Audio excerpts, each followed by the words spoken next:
90% aku bakal saranin jangan pernah nerima ajakan cutting saat diajak ikut organisasi. Hi, welcome back to my channel. This is episode 2 of Story After Graduate. So, kali ini kita bakal cerita tentang cutting atau kakak tingkat. Let's say, di SMA, kamu bakal kenal namanya dengan senior, right? So, saat SMA, kita nggak kenal senior pun nggak apa-apa. Nggak ada masalah apapun. Kita nggak berinteraksi dengan senior pun nggak apa-apa. Nggak ada masalah apapun. Like, there's no benefit to know about senior saat SMA. Most of the time, right? So, tapi kamu nggak bisa nelpon itu saat di kuliah. Why?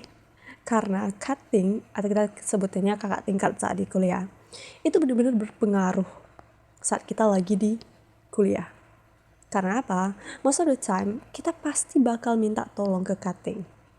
Like, kita pasti bakal butuh sesuatu dari cutting untuk bisa memperlancar perkuliahan kita saat di kampus.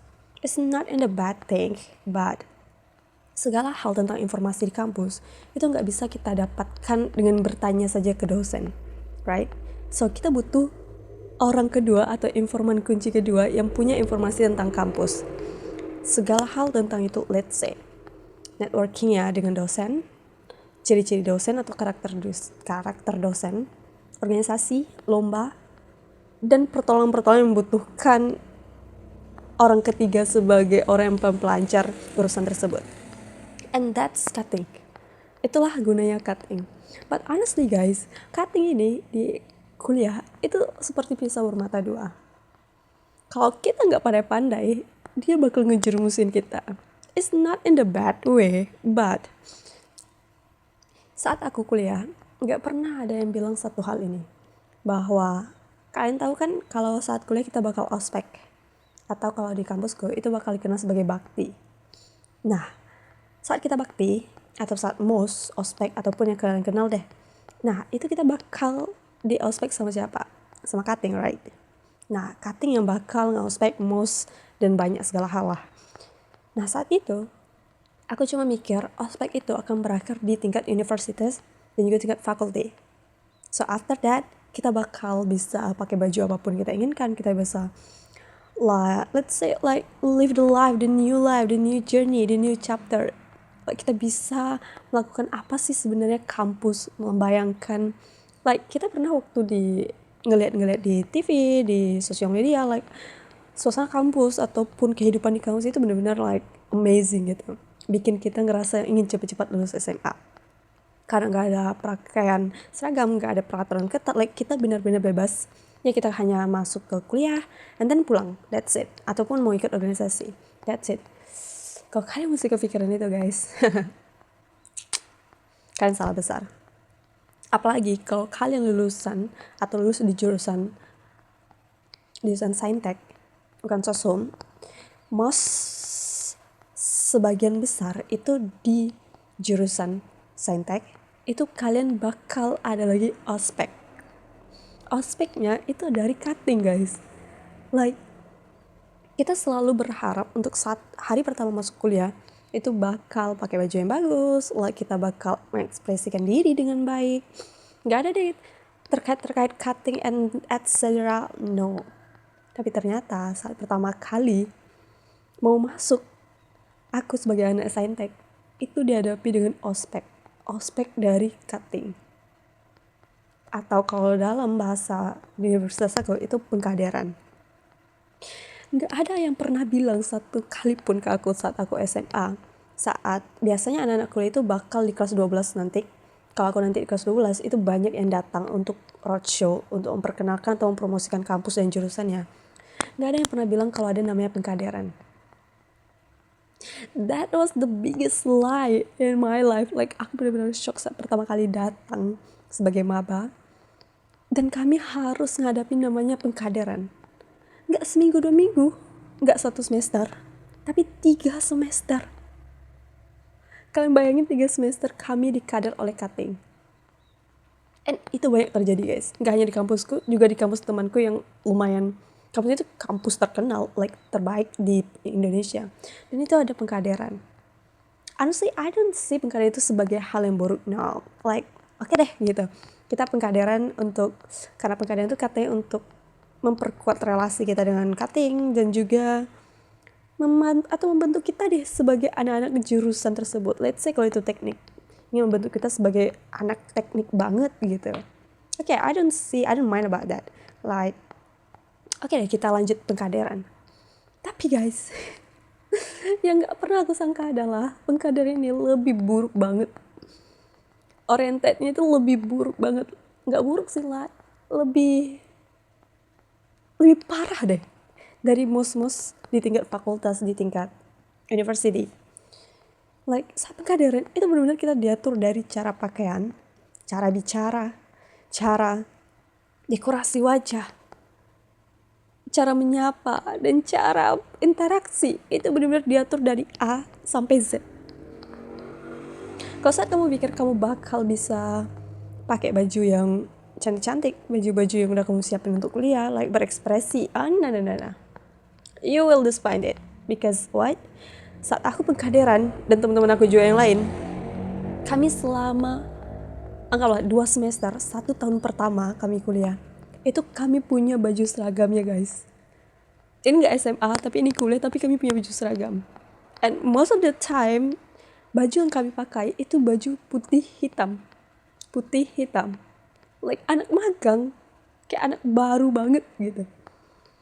Jadi makanya waktu aku semester tahun pertama kuliah, bajuku yang paling banyak itu adalah rok hitam. Kita nggak boleh pakai itu loh, pakai celana untuk perempuan, tapi harus pakai rok. Nggak, no matter your religion, mau kamu muslim maupun non muslim, kamu pakai rok hitam, kemeja putih polos, yang benar-benar buat orang magang gitu guys. Oke. Itu selama hampir 1 tahun. Dan baju paling banyak di awal-awal, kami nggak butuh baju-baju like baju-baju blues, baju-baju bunga-bunga, nah nggak ada berguna, nggak akan kalian pakai ke kampus itu. Karena dari Senin, Selasa, Rabu sampai Jumat itu bajunya itu baju-baju monokrom, baju-baju yang benar-benar like nggak ada hiasan apapun. Kamu nggak boleh pakai, untuk perempuan pun nggak boleh pakai berhias wajah, pakai lip tint aja nggak boleh guys. Nah, pakai lip tint nggak boleh, pakai beda oke lah, beda tabur mungkin atau beda apa, pokoknya yang nggak nampak, yang nggak kelihatan, yang nggak mencolok. Kalau kamu bisa ngakalin pakai lip tint yang nggak mencolok, it's okay, itu good for you, because selama 1 tahun itu yang cutting itu, karena aku angkatan 22 ya, jadi kami dikader oleh angkatan 20. Nah, angkatan 20 bakal sebagai pengawas selama kami berkuliah. Selama kami berkuliah, itu mereka bakal ngawasin di setiap sudut dan ada mata-matanya guys. Let's say, kalau kami, saat itu kami harus pakai baju hitam putih, ada juga pakai baju batik, ada juga pakai baju kemeja. Yang pasti harus pakai rok, dan yang laki-laki pakai celana dasar. Tidak ada jeans, no jeans, oke? Dan gak ada blues, oke? Saat itu, kami harus pakai itu loh. Sebagian yang aku dengar di lingkungan aku juga, anak-anak yang kader itu dipakein name tag. Ya, ada name tag nanti kalian pakai setiap hari guys. Nah, kalau dalam kasus aku, itu kami diganti sama pin. Pin yang menunjukkan kami anak baru yang lagi di kader. Nah, berjalanlah itu pengkaderan dengan cutting. Dan setiap minggunya pasti ada kegiatan.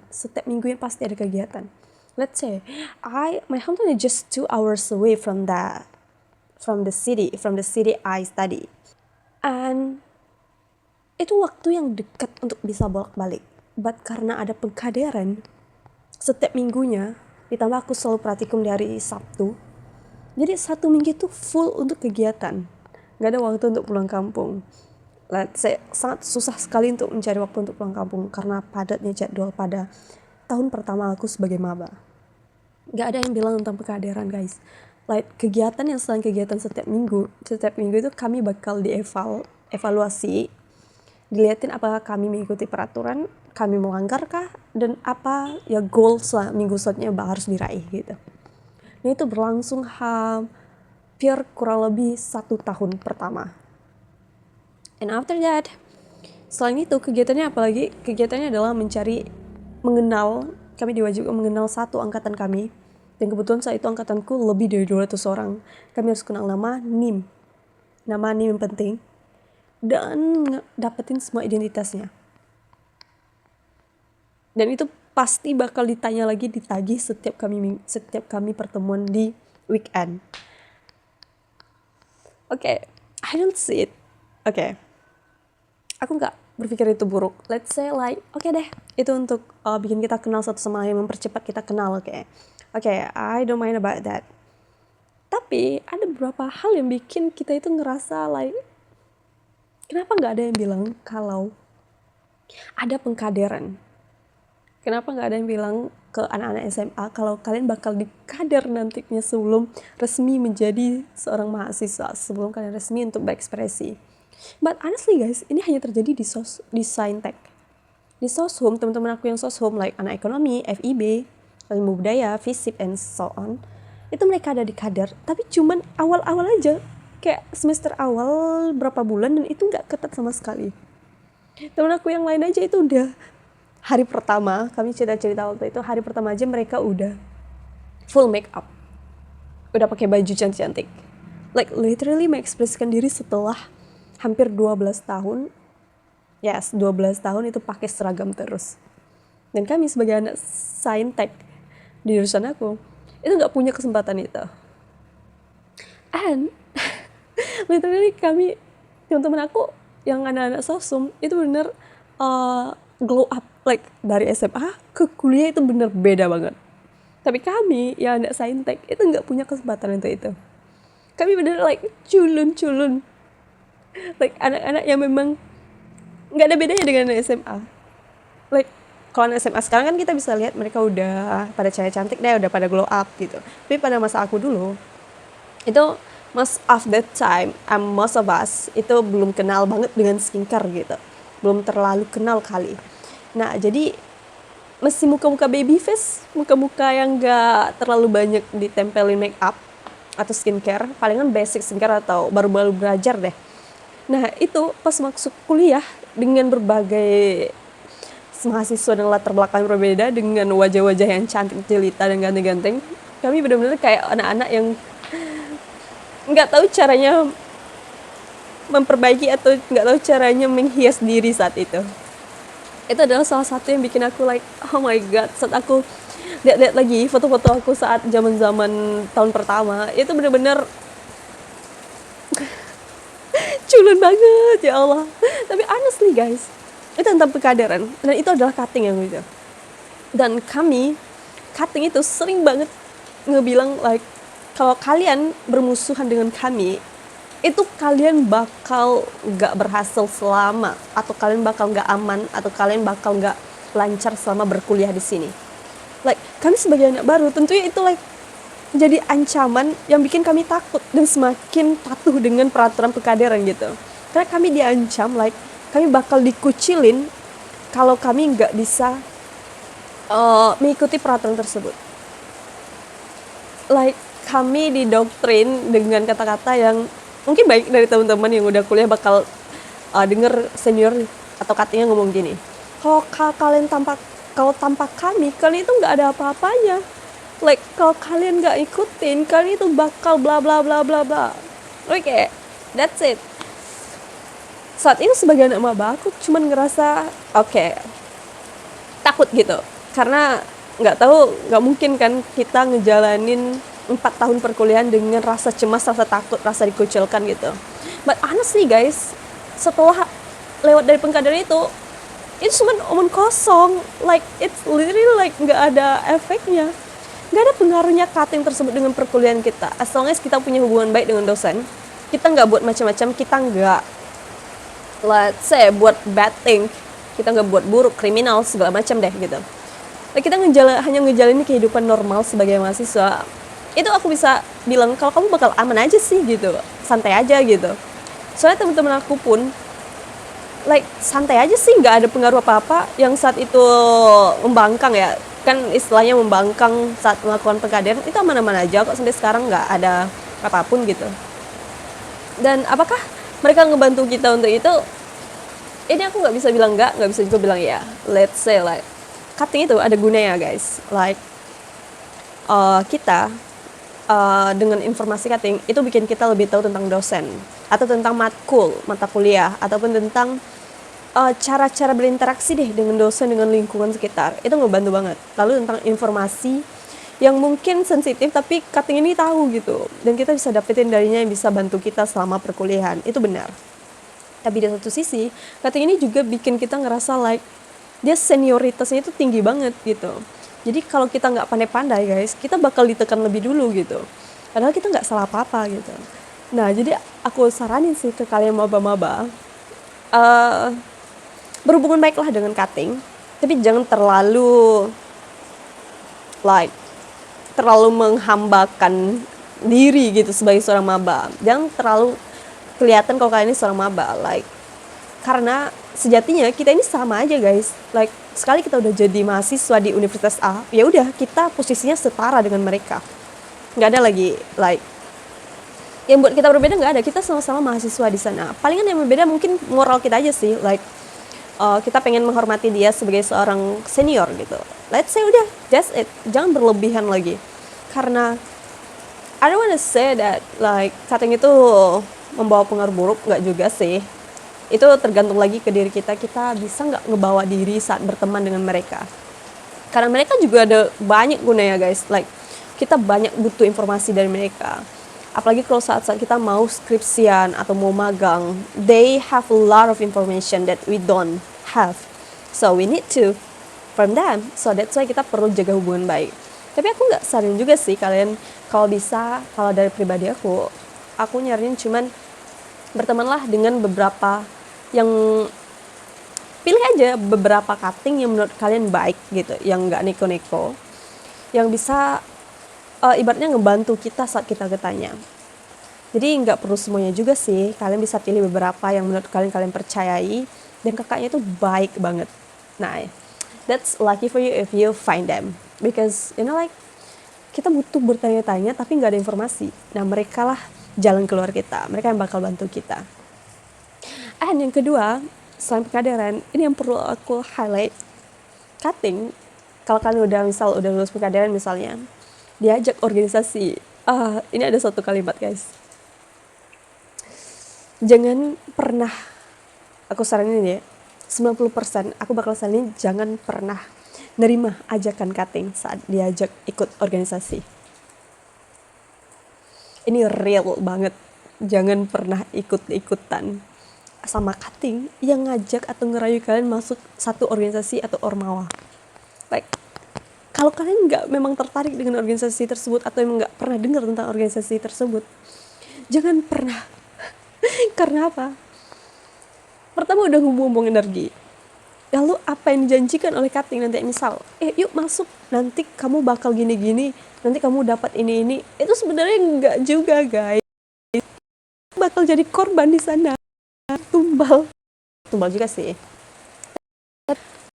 Buang energi yang nggak kita kan like.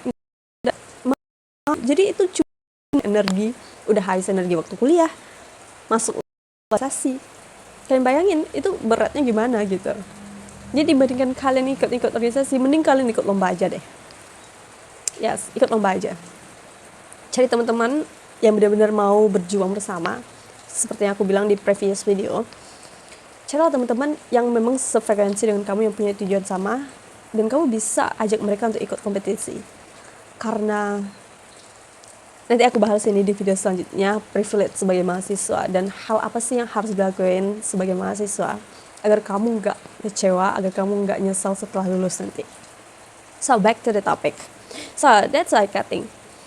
Karena itu pertanyaannya adalah, apa kita butuh cutting? Yes, kita butuh cutting. Tapi apakah we really need that? I don't think so. Like, itu sebenarnya balik lagi ke diri kita sendiri sih. Tapi personally I think kita butuh cutting di porsi yang tepat aja sih. Jangan terlalu berlebihan. Dan apakah kita perlu berinteraksi dengan baik? Ya perlu. Let's say karena kampus itu adalah juga jalan kita untuk di masa depan setelah lulus nanti. Jadi kalau kita berteman baik dengan mereka punya info-info tertentu, mereka bakal ingatnya ke kita gitu. Jadi karena itu I wanna say that cutting itu seperti pisau bermata dua. Satu sisi dia bisa bikin kamu merasa kehidupan kuliah kamu itu buruk banget. Tapi satu sisi itu bisa bikin kamu merasa lebih enjoy aja sih, like lebih oke banget karena udah banyak dapat informasi gitu. Jadi pandai-pandailah nanti berteman dengan cutting, dan jangan terlalu mengiyakan semua hal apa kata cutting kalau itu memang nggak sesuai dengan apa yang kamu atau prinsip atau value kamu, atau kamu merasa itu nggak tepat gitu.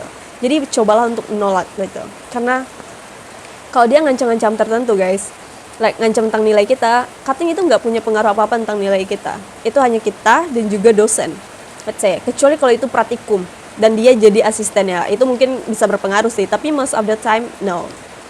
Dan karena itu sebagai maba, I think like teman-teman semua intinya sih pandai-pandai aja sih guys, like pintar-pintar lah kalian nanti untuk berteman dengan cutting, dan pilihlah cutting-cutting yang menurut kalian bisa kalian ajak gitu. And I think that's for today untuk tentang masalah cutting, and I will see you in the next video. Thank you.